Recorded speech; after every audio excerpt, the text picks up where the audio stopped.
දිනෙන් දින යකනරන India premier ලීගයේ 62 වන තරගය පැතුම්ගේ Delhi capitals සහ දසුන්ගේ රාජස්ථාන් රොයල් කණ්ඩායම අතර ඊයේ දිල්ලි පිටියේ පැවැත්වුණා.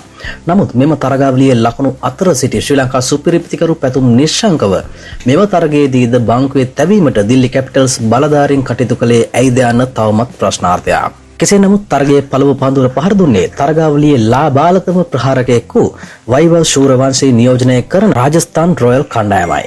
ඔවුන් කඩලු 6ක් දැවී ලකුණු 173ක් ලබාගෙන සිටියේදී ශ්‍රී ලංකා සුපිරි ප්‍රහාරක දසුන් ශානක පිටියට පිවිසියේ තවත් පන්දු වාර 3ක් අතැතිවයි.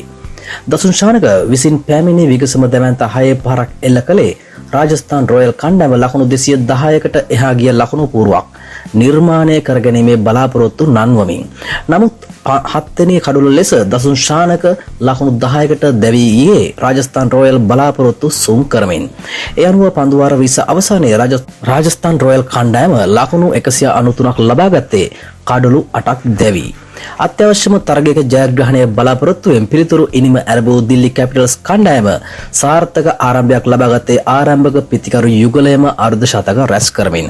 නමුත් ගියවර තරගයේදී රාජස්ථාන් රොයල් පන්දු යවන්නම් විනාශ කරමින් පිතිකරුවන් ලකුණු රැස් කරද්දී එකදු පන්දු වාරයක්වත් ක්‍රියාත්මක කිරීමට දසුන් ශානක හට ලබා නොදුන් තීරණයේ දාරුණු ප්‍රතිලාභ භුක්ති විඳි රාජස්ථාන රොයල් පරිපාලකයින් මෙම තරගයේදී එම වැරදි තීරණය නිවැරදි කරගත්තේ දසුන් ශානක හට පන්දුව බාර කරමින්.